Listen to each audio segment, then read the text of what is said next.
All right, thank you. Okay, good evening, everybody. Welcome to our work session of Tuesday, March 28th, 2023. I apologize, we're running a little behind today. Can I have a motion to open the work session, please? I move to open the work session. Second. All in favor? Aye. Aye. Okay, so we are running a little late. For those of you who are on later topics on the work session, feel free to put us on mute and watch a good show, and we'll get back to you as soon as we are ready, because first we are going to talk about you can do the culvert first or the wireless, the Route 120 culvert, and we have, I think, the New York State Department of Transportation.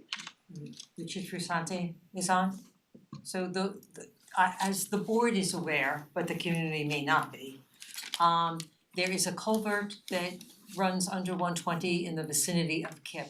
And the community has probably noticed a significant dip in the road that's Yeah, been it's like a building. sinkhole sort of. Yes, it's sort of like a sinkhole. That's because Yes. the culvert needs to be replaced. It's the pipe that runs under Route 120 that takes water from one side of the road to the other.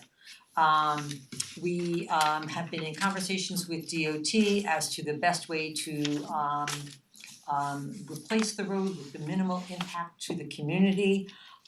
We've got Richard Frusante from DOT who's going to be sharing his screen. We've also got the contractor and other members of the DOT team who's here to explain to the board tonight a 6-week project over the summer that's going to hopefully keep the inconvenience to our residents down to a minimum. Richard, I'll turn it over to you.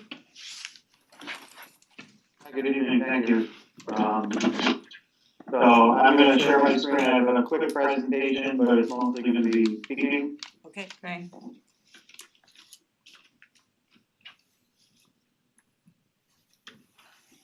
Okay, hopefully you are now seeing my screen. Yes, we see it. With a road view and We a do, side thank view Mm-hmm. of the culvert under Route 120. As noted, it's in very bad shape, predates World War II. There's a big sinkhole in the road and also undermining of the culvert that can sort of be seen in the photo. So the initial plan was to try to do this with the road open. However, partly and mostly because the detour is kind of lengthy, we were going to alternate vehicle traffic one direction each way with signals while maintaining pedestrian and bicycle movement. And that was probably gonna take at least 4 months of interrupting the roadway. Additionally, those local driveways nearby were gonna be hard to get in and out with a traffic signal there. So as we've gone through the coordination with the town, we did have an issue with the overhead wire utility relocations being delayed. So our contractor Transit did not get out there as early as they were hoping. Additionally, the intersection at Kip complicates matters, and even though the road would technically be open, we do expect that would have been pretty lengthy delays in both directions, especially at rush hour. So based on some success with the other locations in this contract, some of which also had kind of long detours, and coordinating with the town, we've now gone to a full road closure option, which is expected to significantly reduce the amount of impact, although the impact will be a little bit more severe. So the plan is to close the roadway the day after the 4th of July, on July 5th, and the road will be reopened by August 18th. This should allow easier access through the driveways, although they will only be able to go one direction.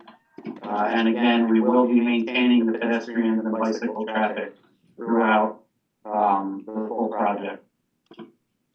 So just a quick view of, the detour route. We're using New York State routes only.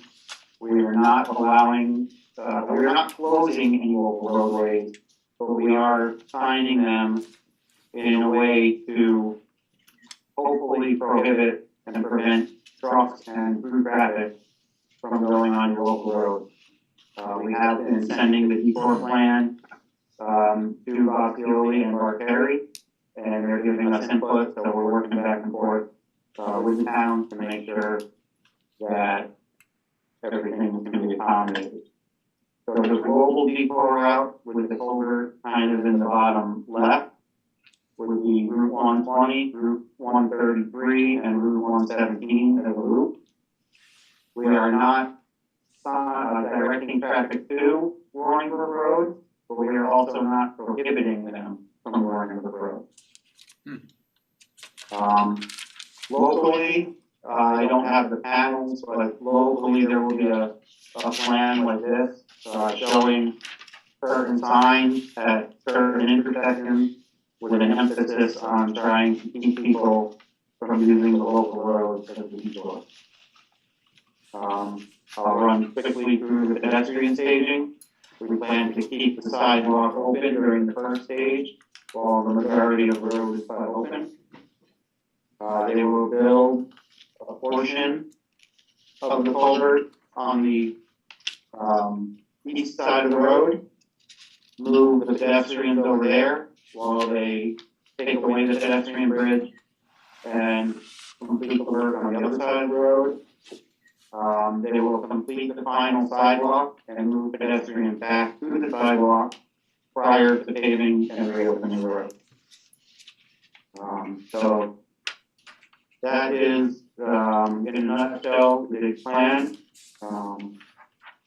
And we do anticipate, this is the fourth out of the four culverts in this contract. And have gone pretty smoothly, about as smoothly as could be expected at the other three sites. So I have full confidence in the design office, and the department has full confidence that the stated closure window will be more than enough to get this work done and hopefully minimize the impact of the town. Just so that the board is aware, we have had meetings with first responders, our fire departments, Millwood, Chappaqua, CVAC. We've also engaged our chief of police, Chappaqua Transportation, because there is gonna be camp buses during this period of time. There is a local detour that Richard didn't really speak about. The detour that he was referring to was truck traffic. Locally, residents will be able to take KIPP to Hardscrabble to Douglas and just come around. So it's just a little bit of a loop that they'll be doing to be able to get themselves around the detour, because 120 will be closed in both directions. But in speaking with all of our first responders, they felt comfortable with the detours. Seth Corwin told me that his large buses are able to negotiate that KIPP Street to Hardscrabble, not a problem at all. That's where his buses normally go, so he didn't have an issue with it. Again, CVAC, police department, our two fire departments, everybody's on board with it.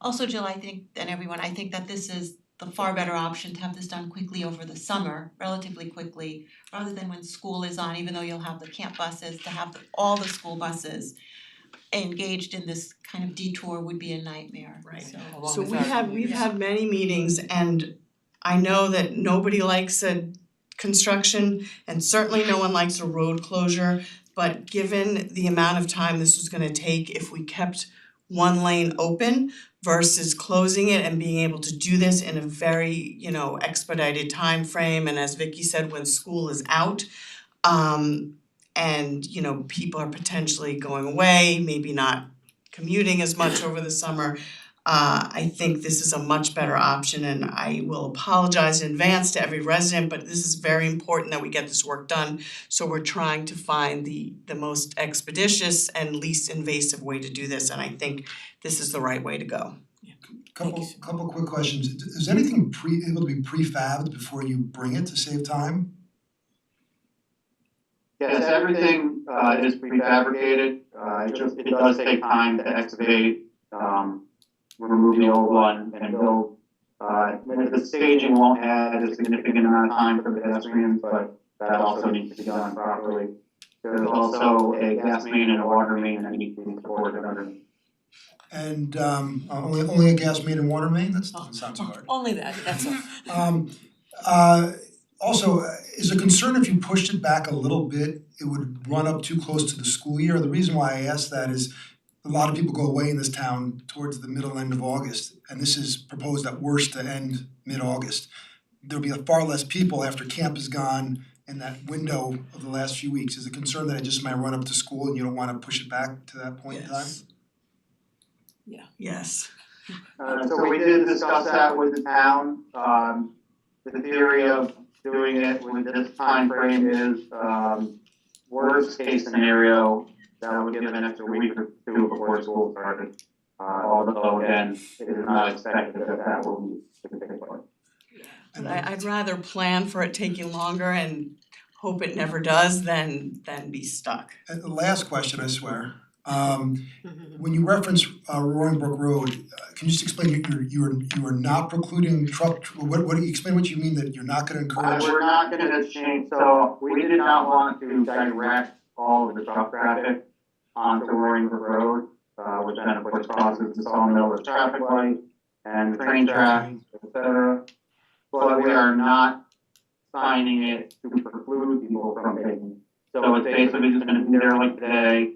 People can take it if they want, but we're not directing people to it. People meaning trucks? I actually think large trucks should be precluded from taking Roaring Brook Road. I mean, I don't know if you've been on that road, but it is narrow and windy, and if you have a large, other than for local deliveries, obviously on that street, I think that they should be precluded from going down that street. We don't want to have a it's very large number of trucks going down Roaring Brook Road. the problem isn't the side of and forgive me, I'm so bad with east and west.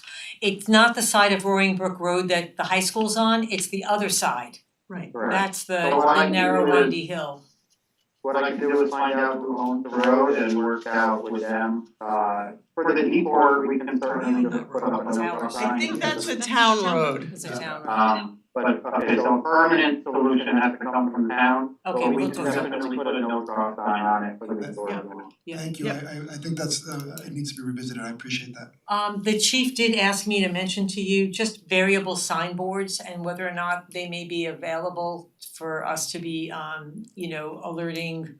We were actually thinking all the way down, maybe 120 by 133 before, to catch trucks down. Whether, before they enter 120 because there's no place for them to turn around once they, start coming into town. Would those be available for us to use to alert traffic? Yes, I believe there is some already included in the signing plan, but we'll call them out more directly the Okay. next time I send to the town and we can add for the cost that is necessary. That's terrific, thank you so much. I have just two questions. How far in advance is the signage about the detour gonna go up? At least 2 weeks, but we can make it longer if you want. Well, if we have the ability to put things on our community sign, this would be really important to get out to the community, that there's gonna be major construction and road closures on 120. Yeah, I think as much notice as we can give it through as many channels as possible. I agree completely, thank you. And then will the closure be indicated on GPS? We typically reach out to the mapping services and alert them. That does not mean that they always put it up in a timely manner. When we close Route 118, although the notifications went out the Friday beforehand, it seemed like early in the week, people were caught by surprise, but by the end of the week, it was certainly up. So we can try to work better with those private services to get things mapped correctly. Thanks, we're able to- Yeah, I appreciate that as someone who still relies on GPS a lot. Alright, any other questions? See, I will be the resident engineer on this project. Saeed, why don't you come up and introduce yourself? And We need you to Saeed, speak come- into you need the to come up to the microphone so microphone. people who are watching from yeah, home can it's hear. a simple comment I just want to, because I will be informing Waze before the. Oh, perfect.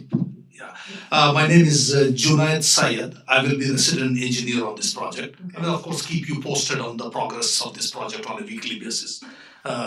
So before the start, once the signs are up, the variable signs, I will be sending a message to Waze and Google Maps and letting them know that we are closing this road in this window.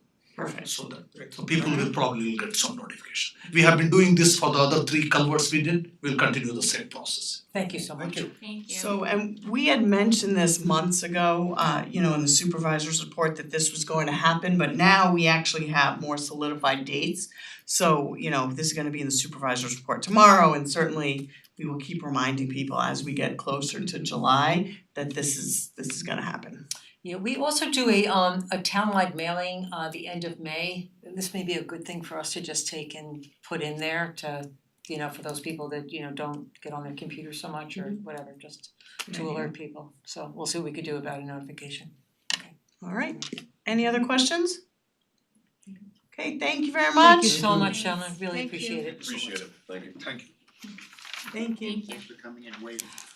All right, so now we are going to turn to the Northern Westchester Wireless Master Plan. It was delayed a bit, but we are happy to hear about this. I see Susan is on, and this will be able to inform where we have significant gaps in cell phone and wireless coverage, and we can start then taking this master plan and having further conversations about if we wanna put up cell phone towers or what we may wanna do to rectify the loss of wireless service. So, welcome. There she is. Hello, thank you. Thank you. Do I have the ability to share my screen? You do. Okay, great. Excuse me. Okay, we see it. Okay, fantastic. Thank you. So we have completed the first draft of the Wireless Communication Master Plan, and the brief overview is that this project includes Yorktown, Somers, North Salem, Lewisboro, Pound Ridge, Bedford, Mount Kisco, and Newcastle. And the objectives were to identify wireless coverage gaps, get information from the communities on how they might support filling in those gaps, and then to provide you some solutions. So collectively, we provided a survey across the study area, and we had thousands of people respond to those surveys. And the overall commentary that we received is that the citizenry in the study area would like improved wireless cell phone services. Most of the communities, the residents indicated that there was a lack of coverage where they lived, when they traveled, and that they would use their wireless devices and would depend on them more if their connectivity was better. They also voiced a concern about the aesthetics and wanting intentional placement of concealed wireless facilities in the future. They wanted to promote a greater transparency from the wireless industry by requiring applicants to demonstrate radio frequency compliance with FCC standards. That's usually done through compliance statements when a new application is provided. There was interest in addressing small wireless facility build-out standards, and collectively there was encouragement from those who participated in the poll to continue to use public assets for new wireless infrastructure. Doing this would allow the individual communities to have greater control over the placement, the long-term maintenance of those facilities, the control of the design and what it was going to look like, and in addition to generating revenue from the service providers through the rent that they would pay.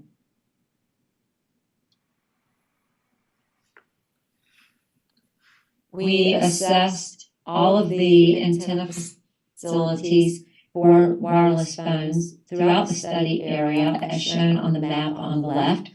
The individual dots represent the sites that we went to, and we included a 1 mile perimeter around the study area so that we could see how sites just outside the jurisdictional boundaries affected the propagation patterns.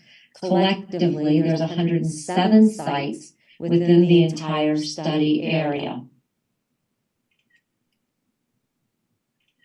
Almost all of these sites are macro wireless facilities.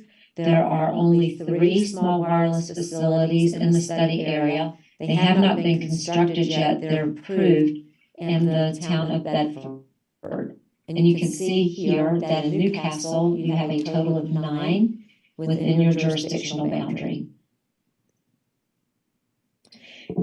We then did a simulated propagation study from those existing wireless facilities and the proposed wireless facilities so that we could see what a coverage pattern would look like from the sites that are there. Now, this propagation pattern is not specific to a certain service provider. We assumed that if a facility was there, then it could accommodate co-location. It can accommodate a co-location of another provider right now, then the site could possibly be modified to do that. And so this is assuming that all providers would be on the same facilities, maximizing co-location. The yellow that's shown on the map represents superior coverage from the antenna that's mounted at these different locations. And if it's yellow, it's symbolizing in-building coverage. So if you're inside, say, an office building or inside a residence or a retail commercial building, if you see the yellow, it represents that you would have good coverage. If you go into, as you move out into these green colors, those are strong enough signals for outdoors and in the vehicle while traveling, but not necessarily for inside the building. The blue is really just outdoors.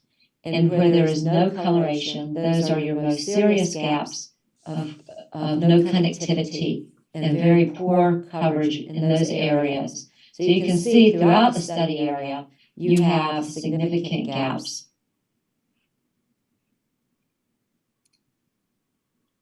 So we did the overall study, and then each community within the study area received their own coverage, simulated coverage maps. So this is the one that we created for the town of Newcastle. And you can see that here are your 9 sites represented by C1 through C9.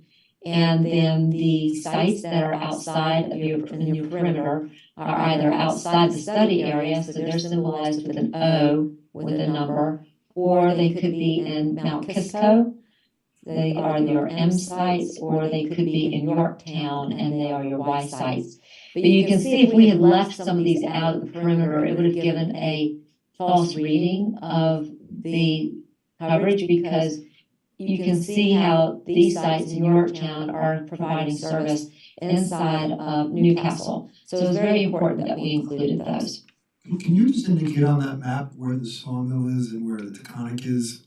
Sure, right Train here is the station. sawmill. This is the sawmill right here, Okay. and the Taconic is right here. Oh, Taconic has good coverage. There we go. And the types of facilities that you have are all towers, or mostly towers, excuse me. Of the 9 facilities, you have 6 towers and you have 3 base stations. Base stations are when the antenna mounts on something other than a tower. Most commonly in your area are the transmission towers. You have all macro facilities, and there is one in the study area that has macro cell on also a public safety site, and that is the icon here, which is half red and half black. You have, within your zoning jurisdiction, you have 6 of your 9 sites on private property. You have 1 on public property, and you have 2 in the utility easement. You have 5 of the 9 sites are non-concealed. You have 3 that are semi-concealed, and you have 1 that's approved as a concealed facility but not quite built yet. or it wasn't built at the time that we did the assessments. So we look at this visually, the pattern, and as you just pointed out, one of the striking obvious patterns is that along the Sawmill Parkway, you have a number of sites collected here. That's not uncommon because the industry has traditionally tried to cover your major corridors. You have the coverage here along the Taconic, and then you have in your little neighborhood urban development area here, you've got a number of sites. But we take this and we compare this propagation pattern to other variables that are of great interest to us. The first one is population density. We want to see where the people in the town reside and how the propagation pattern is building out in those areas. So again, you have most of your sites are in the more populated areas of the town, and then you have some in these very low density populated areas. So this light area represents 0 to 500 people per square mile, whereas this darker shade is 2 to 3,000 people per square mile. So it stands to reason that the subscriber base is larger in here, and so that's why you see more of your sites in that area as well. We also look at the land use, and if you compare where the sites are located, you'll see that 1, 2, 3, 4 of the sites are located in your commercial zoning districts. And then you have some other sites in the community service district, but your largely residential areas, which are this sort of dark yellow brown, do not have really any facilities in those areas. That contributes to a lack of coverage where people reside. And then the last exercise that we go through is we compare the number of facilities to the number of people per square mile to see if you have enough infrastructure within those areas to accommodate the number of subscribers. And areas that are green are generally acceptable areas of capacity for the number of sites per subscriber base. When you get into the oranges and these red areas, those are really poor capacity areas because there's not enough infrastructure to accommodate the number of people who are living per square mile in those areas. And then again, where you don't see any coloration, just like in the propagation maps, no coloration here are your definite gap areas. So our next exercise, once we saw those maps, was to think about what you would do to fill in those areas, how those areas might get filled in. And so we looked at a combination of macro cell facilities and small wireless. And the macro cell facilities that we looked at were in the 100-foot range. These would be fill-in macro cell facilities within the 100-foot range. And then we added the use of small wireless facilities. And we did that for a number of reasons. One, the concern about the citizenry and the view sheds was striking. There's great concern about the view sheds, and you do have a lot of scenic view sheds in Newcastle, especially along the Parkway. So we didn't want to recommend a lot of tall macro cell facilities because, for that reason. And so the macro cell will always continue to be the backbone of the wireless industry because they provide the greatest coverage, the greatest capacity. They really do the best job at meeting demands of wireless service subscribers. But these small wireless facilities They help densify the network. They can bring coverage into areas where there isn't much coverage presently, and they don't have the visual appearance on the skyline as these larger facilities do. So we worked up a recommendation of the use of potentially 5 macro cell sites, as I mentioned, around the 100-foot level. And they're identified on the next series of maps that I'm going to show you as NT 1 through 5. So when you see a C, that stands for, that's your community, Newcastle. NT stands for new tower or new macro cell. Again, it could be on a base station, but you don't have a lot of 100-foot tall buildings, so most of them would be on a new tower.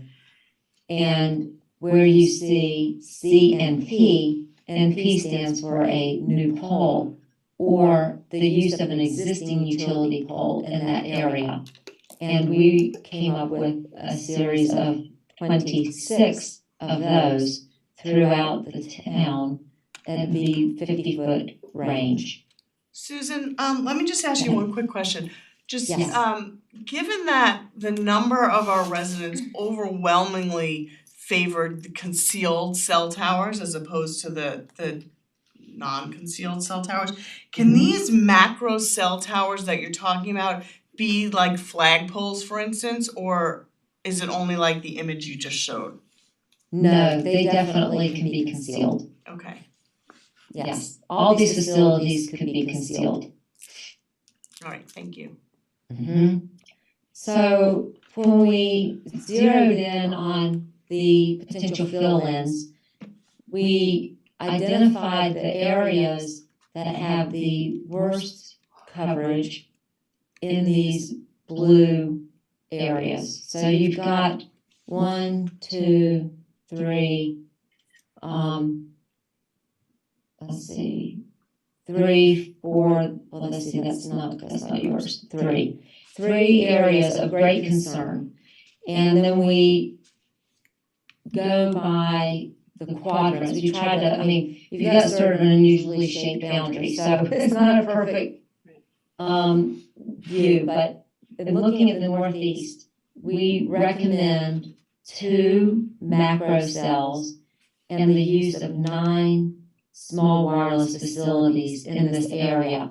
And because you've only got one site here in this most northern section, you need some infrastructure to tie down here to the south. So we're showing the use of a couple of small wireless facilities here and the potential new macro cell here at NT5 and a potential new facility here in the vicinity of NT2. And then the rest of these are all the small wireless facilities, trying to, again, tie in evenly a connection between existing C3 to NT2 to NT5 and up to C1, and then supplementing with the smaller facilities in between those to address some capacity and coverage. As we move to the west, we run into kind of an unusual situation in that you do have a outlined blue area here with really poor coverage, but your population density is so low out here, it's less than 500 people per square mile, that we think that just one new macro cell should help bring coverage into this area. So we're just showing one. Had you had a lot more population density over here in this area, we may have shown another one. But we're just showing one facility in this area because of the low population density. And then as we move to the southeast, this is where you've got some of your biggest gaps. And so we're showing the use of potentially one new macro cell here at NT1 and the use of 12 small wireless facilities in these areas to help bring in coverage and capacity into this section of the town. Now, the small wireless facilities ideally would go on existing utility structures, but we don't know how amicable and willing to let those structures be used by the utility company are. So what we say is if you can't go, if they can't use a specific utility pole in that spot, then you would need to have one added either in that right of way or near that utility easement on either public or private property.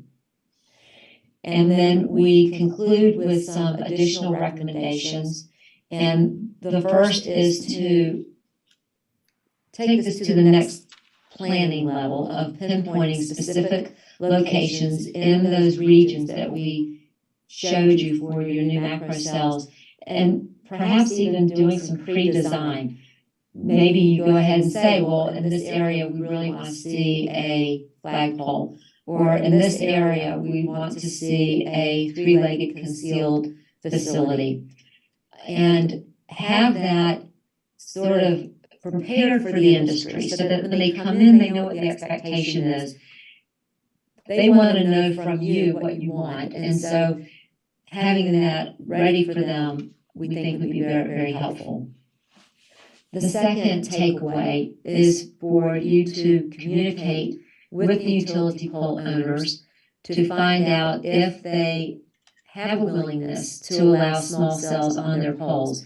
And if they do, go ahead and share your design objectives with them so that there's not a disconnect when the providers come in and start using the poles and how you want them to look. Because we've seen that happen a lot, where the community has specifically said in their ordinances that they want to promote concealed facilities, but the utility company that has the pole in the right of way or in the utility easement does not realize that, and then they start issuing permits for non-concealed facilities. So it's better to be proactive, to work with the utility pole owners now, put some design guidelines in place so that as you begin to see these sites get deployed, they're meeting your goals and objectives. The third would be to develop a standard lease agreement for community-owned properties with pre-approved terms of lease rates, durations of terms, access, easement, information, utilities to the site. Go ahead and get together a draft lease that the town board can agree upon so that when the industry comes in, you don't get lost in the weeds of what you do about a lease and what would a lease look like. If you go ahead and have your lease points and your deal points laid out, it lets the industry know that you're ready for business, and with that comes your design standards of what you want to see on those properties, and you have a little package prepared for them to show that you're ready to work together to get these sites built out. The fourth point is to meet with the wireless and fiber providers and to discuss how you can improve your fiber coverage. The sites, when they get constructed, they can either have fiber, and that means that they are lit. They're lit up because they have fiber, or they could be dark. And if they're dark, their signal doesn't propagate as far. So you'll get more coverage and capacity from your sites if you have fiber going to them. So it would be beneficial to be able to identify which sites have fiber, how can you get fiber to those sites. As your new sites come in, how do you get fiber to those sites? How do you get backup generators to those sites so that if they go down, they will still be in operation and that they can broadcast their signal as much as possible because of the backbone infrastructure that they have going to those facilities.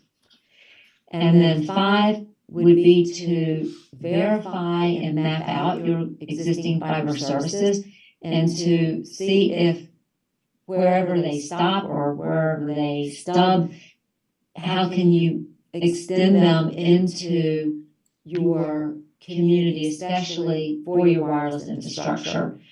And then maybe even consider helping to launch a fiber build out into some of these underserved areas, because if the industry sees that you have fiber in an area, they may be more likely to develop in that area more quickly than if there is no fiber.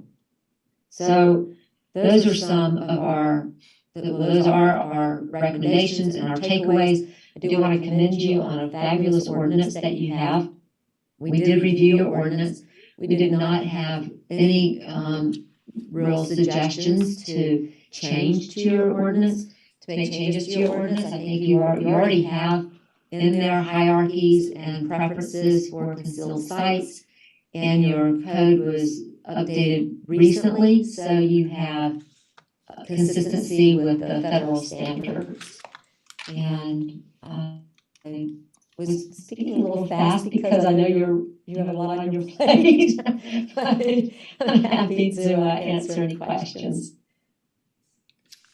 Well, I wanna thank you for getting this done for us in these presentations. I think this is gonna provide a lot of useful information that we can then use to speak with our residents and figure out what the appetite is for improving their cellular service, either through these macro or small towers. So thank you, I think it was very helpful. Does anyone have any questions? I have a very quick question. What is approximately 50 feet and 100 feet?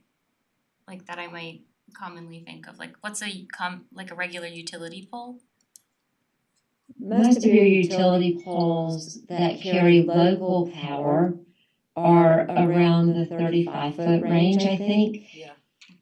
And so Those are the newer ones we just put in town, are another 35. 15 feet on top of that. It's also the shape of the pole is very much like a wood utility pole. It's not a bulky pole like what you see for your macro cells. Thank you.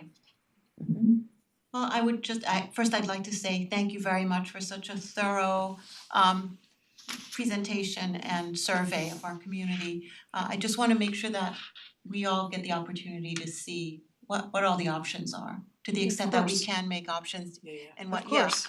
yeah, and what that would look like, you know, whether we'd have the opportunity to look at the concealment options. Yes. Well, And they're all not of putting that. anything in for us. This would be Right, our design standards, and then we would go out to utility companies and right, so we see put how out an we can do this. RFP for utility, I mean, I don't what are know. the next steps to I- installation? Sure, so we don't build out the network, and we're not suggesting that you build out the network. This is really a proactive tool for you to now take to the next step of putting some design standards around what the recommendations are. And then meeting with the service providers to say, here, this is what we want, and how can we work together to get these sites built, because our citizenry wants it. We've got, over 70% say that they don't have good cell coverage where they reside, and over 70% say they get dropped calls when they're driving throughout the community. And that's a real challenge, especially when you have most of your calls being made for 911 purposes through a wireless phone.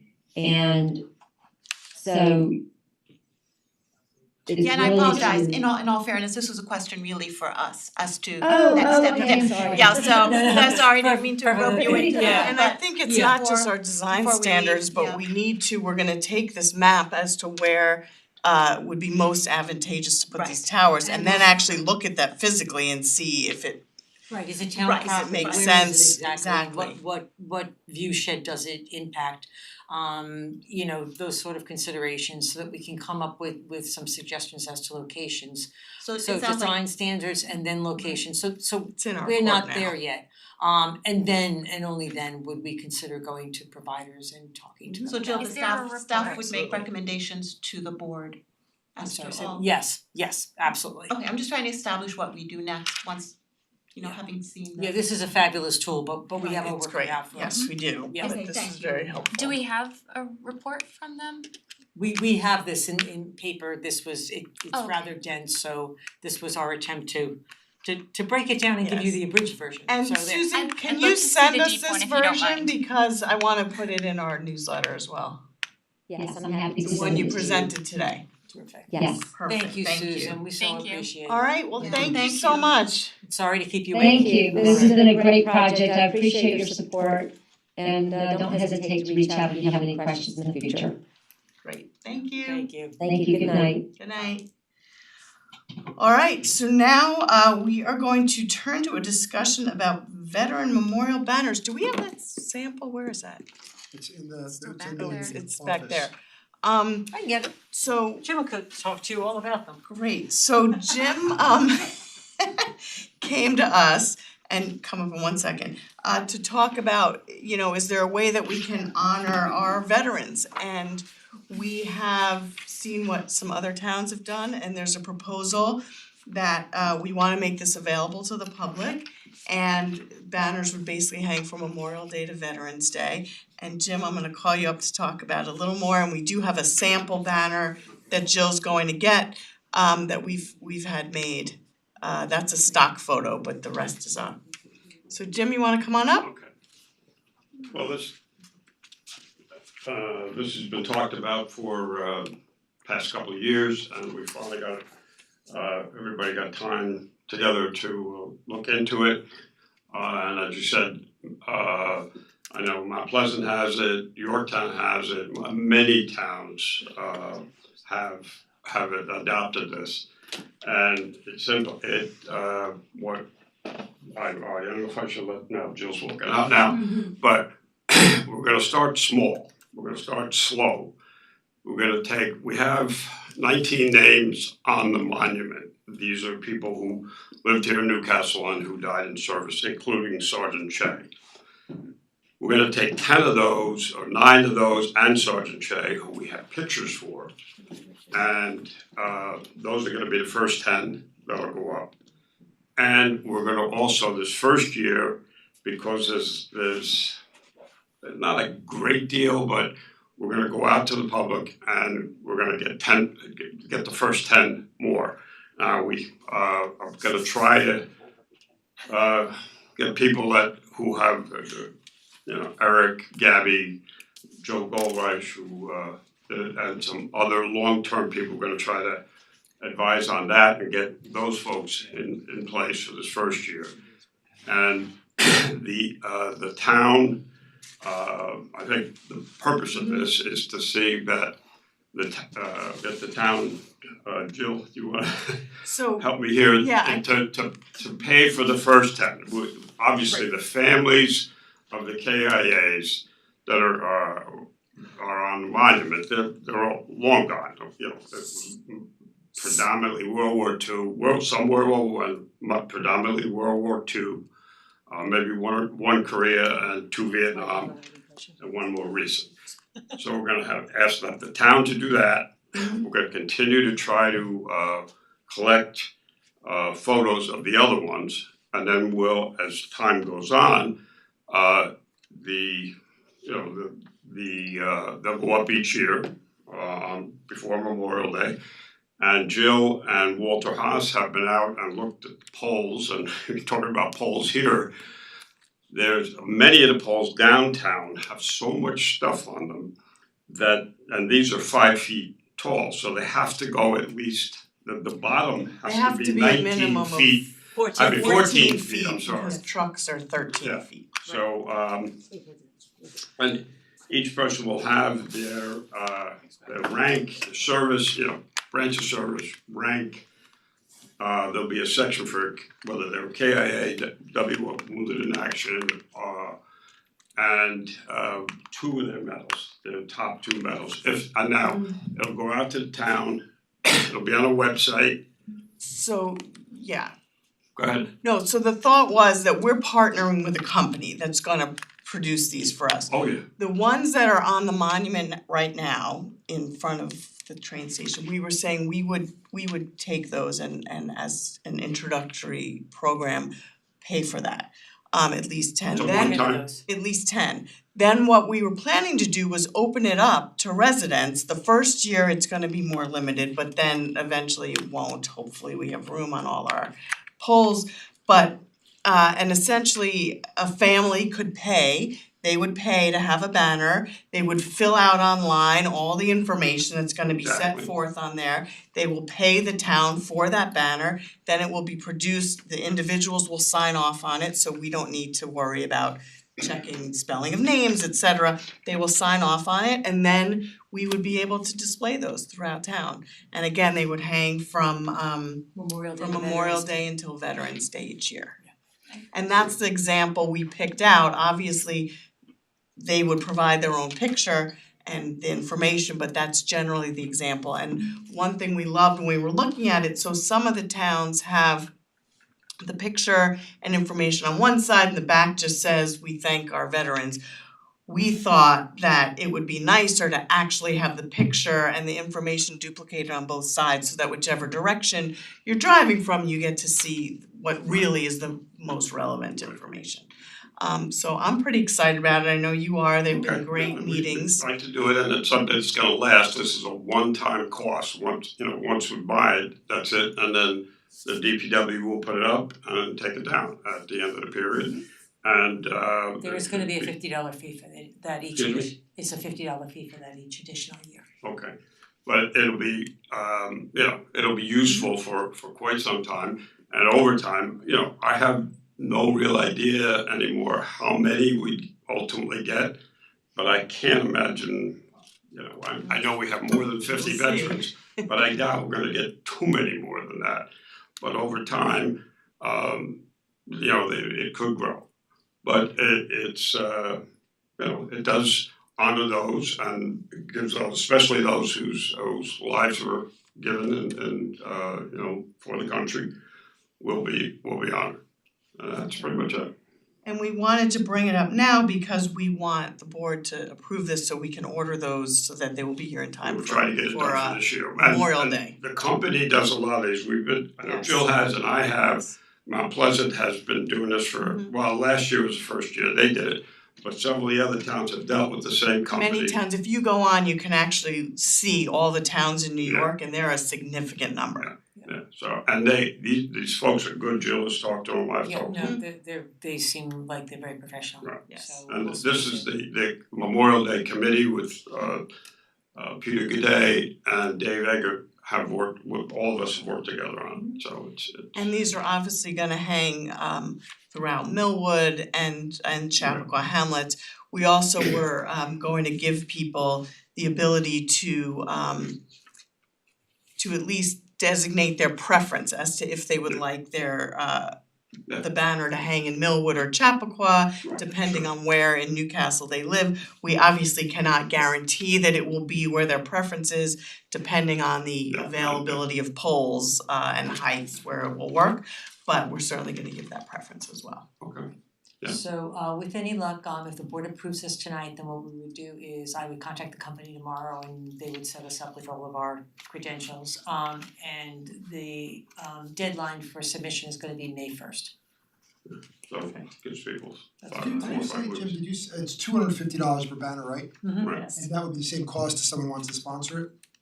Or is there a different cost, in other No, words? So it's that's well, what if they somebody else would wanted to pay. sponsor it, we've already, without going into detail, we've already, a few of the people who will go on, there's going to be some groups and individuals who will sponsor others. So and a check will go to the town, and then, and that'll be it. So yes, Thank you so other, much for bringing this to us, thank you very much. Yeah, I thank Jill for all her work on it. Yeah, Jim, I think it's a really nice way to recognize our fallen heroes and Good. thanks to you and the committee for Yeah. putting all the work in. Yeah, thank you. I really love this idea. I've seen it in other towns and I'm glad that we're gonna join Yeah. them. I do have a few questions if you guys Sure. don't mind. Sure. Sure. Jill, do we know what the capacity is of poles?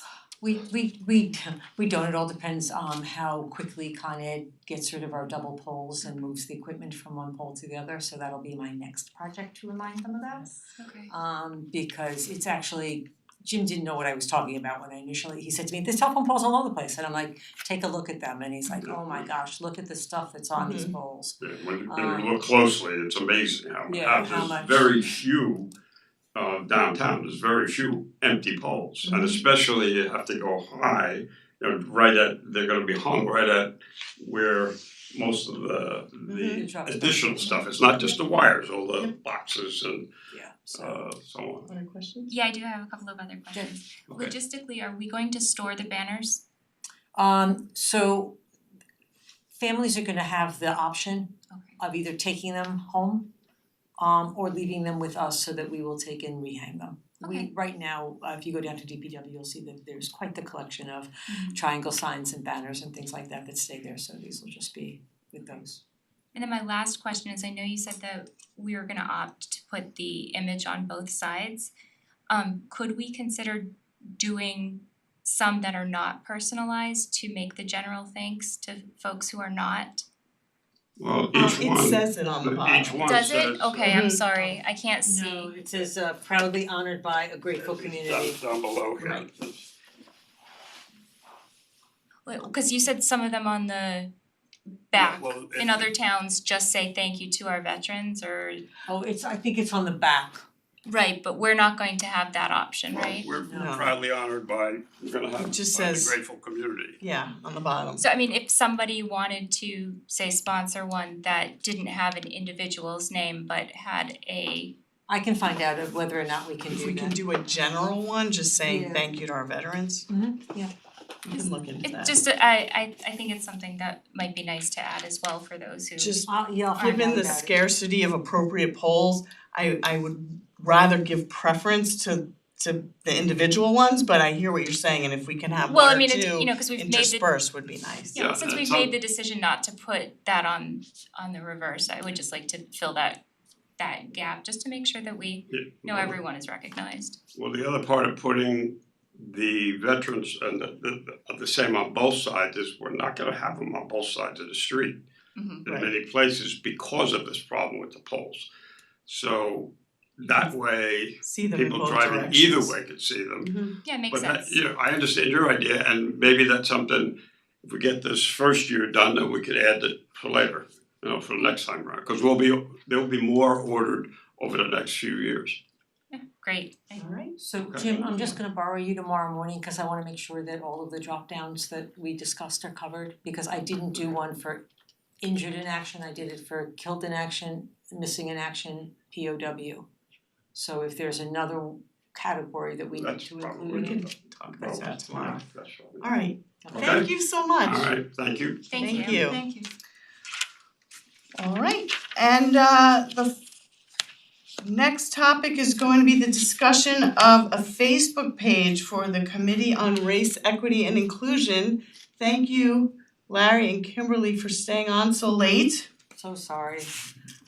So under our town social media policy, we don't allow committees to have Facebook pages without the prior approval of the town board. So that's why the CREI has come to us tonight. Now, it's my understanding from speaking with Larry that the page would predominantly using, certainly correct me if I'm wrong, I'm just paraphrasing our conversation, said it would predominantly be used at this point to push out information like events that the CREI may be having or to, commemorate a holiday, for instance. But that it also could be utilized at some point for messaging as well. I think we had talked about who is going to oversee what that messaging is, and that's something I think we should talk about as a board. But I understand the need to wanna make sure that specifically with regard to, issues for race, equity, inclusion, that every vehicle to disseminate information that can be utilized, you'd like to utilize. Did I summarize that Yes. correctly? Yes. Okay. So we want to reach as many residents as possible. Okay, so I guess I don't have a problem with a Facebook page generally. I am concerned with not necessarily with this board, but obviously this will continue into the future. So we just wanna make sure that any, statements about any either incidents or views on topics are just appropriately vetted because the committee is speaking for the town. So, while I have full faith that everyone currently on the CREI will be saying the right things, we can't guarantee that obviously in the future. So it's just something that I thought the board should discuss, who is going to review statements that are put out on that social media platform. And I'm sorry, another question, for clarity, who has posting ability, who has administrative ability, is it everyone? Well, we haven't started yet, so those technical details that we'll discuss later. But we were told that we need to have permission to create a Facebook page first. And I don't use Facebook, so I don't know the details involved. I guess what I would say to Lisa's question is I would assume that the committee would operate as it always has, and I'm liaison to the committee, just so everyone knows. And the committee has put out a couple of statements already and has run it through the town board. So I don't see any reason why that would change, because that's how the committee's always operated. And the Facebook page shouldn't change that. So I agree yeah. with that actually. Yeah. I think we would wanna put verbiage in place that says maybe it's the chairs that are posting and that posts other than informational posts, do need to be approved by the board eventually. That's the intent, just like we've always, sent you copies prior, to get approval to make a statement. And we just want the Facebook page to kind of be an extension that people can go to, and they don't have to try to search everywhere else if they want to look back at a statement or they want to look back at a holiday or an event or what have you. It's gonna be kind of like a shopping cart with everything that pertains to us. So yeah, the approval would be requested anyway. And also, can I quickly add? So, like Lisa, you mentioned about the chairs, and also I think that the person designated by the committee who does the posting, in addition to the chairs, that would be make it easier for the administration of the Facebook page. That makes sense. We won't make you learn Facebook. You're putting it on me. He's so kind. So this is, I just wanna clarify, this is literally just Facebook, this isn't more social media? I just wanna. Right now, the request is just for Facebook, Okay. correct? We haven't even contemplated Instagram or anything else. We really only contemplated Facebook. And it really is mostly at this point in time for informational purposes for the public. Yeah, makes sense to me. Anyone else have any thoughts? So, alright, I think next steps would be, let's just put some general guidelines in place as to, again, who can post that informational posts can be put out there without approval, but anything that's a statement should be approved by the town board. Do other committees or boards have Facebook presences? I don't believe they do. I think our SAB does. I believe so. Yeah, I think the SAB does. Okay, so is there like a common set of guidelines that they all use? Is that in the policy or? It's a new social media policy that we just enacted last year, so not really, but I Okay. think we should develop those and then we can utilize it for the CREI, and we have had discussions with the SAB about Yeah. their Facebook page. Facebook just seems to be a very commonly used tool for communication in the town, so I figured it'd be good to standardize and promote more communication. Great. Yeah, and I would think we would do establish those new protocols with an eye towards them applying to other committees as well. Absolutely. Right, okay. Alright, so Will the committee then come forward with those details in terms of well, I think it's something, it's not just the committee, although we run it by the committee afterward, but I think it's something the town board needs to just put those protocols in place because again, they would apply to every committee. Right. Alright, so thank you. Yep, Larry? Thank you for the support. So essentially, we can actually, it's gonna take some time. So it looks as though as long as we follow the protocols you decide, the town board decides on, we can move forward in starting to design it, because that's going to take some time. So I'd love to be able to just start doing that at this point, so that it's ready to go, when we get your approval. I think you can start designing it. Pardon me? Oh, I'm yeah, yeah, that's me. You certainly can start designing it, on a parallel path. Okay, terrific, thank you. Thanks, Kimberly, thanks, Larry.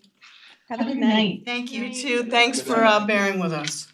It's fine, bye-bye. Bye. Bye. Alright, so then the next things to discuss in the work session are really just some administrative items. Jill, do you wanna walk us through those? Sure.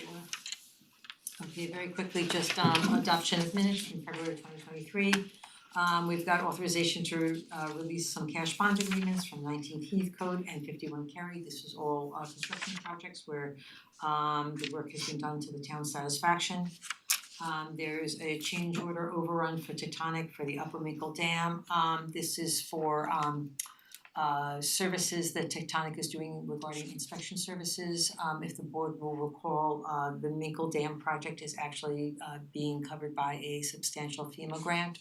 However, we still need to approve any overruns from the original contract that were awarded. Next is we get CHIPS reimbursement every year based upon our road inventory, and so we are updating our existing road and adding a couple more, so we should be receiving more CHIPS funding, which is always a great thing. Always makes Rob happy to hear that. We need to approve the new electric service for the Bedford Road pump station. This is our ongoing project, God bless you. Yeah, nothing all that exciting, so I would say. Alright, anyone have any questions on those? Nope, not I. Okay, so then if I could please have a motion to adjourn the work session, open the town board meeting. So moved. Second? All in favor? Aye. Aye. Alright, well, welcome now to the town board section of our meeting of March 28th. We are gonna start with any, I don't have any announcements other than I wanted to say thank you to our Recreation and Parks Department, our Department of Public Works, and our Police Department for what was a fabulous spring egg extravaganza this past Sunday. I was out there to see all the happy and adorable kids running around collecting all 12,000 eggs that were out there. There were 12,000 eggs and a lot of smiles and squeals of delight, and I want to thank everyone who helped to put this event together. And it was a good call on the rain date because we ended up with beautiful weather on Sunday. So thank you again for everyone who put that together and for everyone who came out to partake in the lovely day. In terms of Community Corner, I just wanted to say happy birthday to Robert Fleischer and also a happy birthday to Angie, our cow. Jill, Town Administrator's Report. Just very quickly, tax office has been working diligently on preparing those tax bills. Everyone literally in town hall has a stack of tax bills in front of them, and we're stuffing. They get mailed on April. We're gonna try to mail them Friday. All right, Friday. They will be in your post office, in your mailbox by April Fool's Day. So sorry about that. And don't forget, you can post date your checks. Yes, we have a drop back downstairs. There will be more information coming about them, but you should be looking for them. If you, as opposed to your bank, is responsible to pay your tax bills and you haven't received your tax bill by the end of next week, you need to call the tax office. It's 238-4773. And just very briefly, GRPS, which is the new company for New York leak detection, They will be once again patrolling our streets at night. So it flips people out sometimes when they see a box truck very slowly moving through their neighborhood at night. They're listening for water leaks, and they do this in the middle of the night. It's very quiet. They don't have a lot of, obviously not a lot of road noise, not a lot of noise from around, and there isn't a lot of water usage. And we've been really successful at saving a ton of money and tremendous gallons of gas, You should see those gallons guys' of water. ears when they walk out, their ears are huge. It's ridiculous. Alright, funny guy. Anything else? Okay, and we'll certainly put a reminder about that in the we'll put it in report, tomorrow. I tomorrow. just want to mention it to people just in case they saw it tonight that they should not be alarmed. Yes. Okay, any public comment or new business? Anyone here? Is there anyone online? Okay. I want to make a very brief comment, and I'm sure this is on everyone's mind. Nashville, what happened to those children and the school staff and whomever else was shot and killed, it's really an epidemic, and I'm sure we've all said it in many ways, that we've all failed, that we've all not done enough, and it's not just on a local level, it's not necessarily on a county or state, but definitely on a federal level. Well, I should take that back, it's a little bit of everything, but it's gotta start somewhere. No one's gonna have the answer up here right now, but Nashville is no different, I hate to say it, than Newcastle, more than just the letter N. It's remarkable how this continues to happen and nothing gets done. Again, I realize that we're just local council people that can't do much, but it's frightening. Not in my memory as a child did any of us have to deal with this kind of fear that you have to worry about your child going to school or just some random act of violence. There's certainly many pieces involved, and mental health certainly is an issue, but there's a difference between a knife and a firearm and an AR-15 or an automatic weapon. I don't have the answer, but it's really frustrating, and we just have to all, I think, be cognizant of that when we make our decision at the ballot, when we support people locally, state and federally, that there's a real cancer and it's not going away. So Jeremy, I agree with you, and a pre-sneak peek of my supervisor's report for tomorrow actually discusses this exact thing. And I do advocate that and urge everyone to contact your state and federal representatives to demand that we take action, because thoughts and prayers are really no longer enough.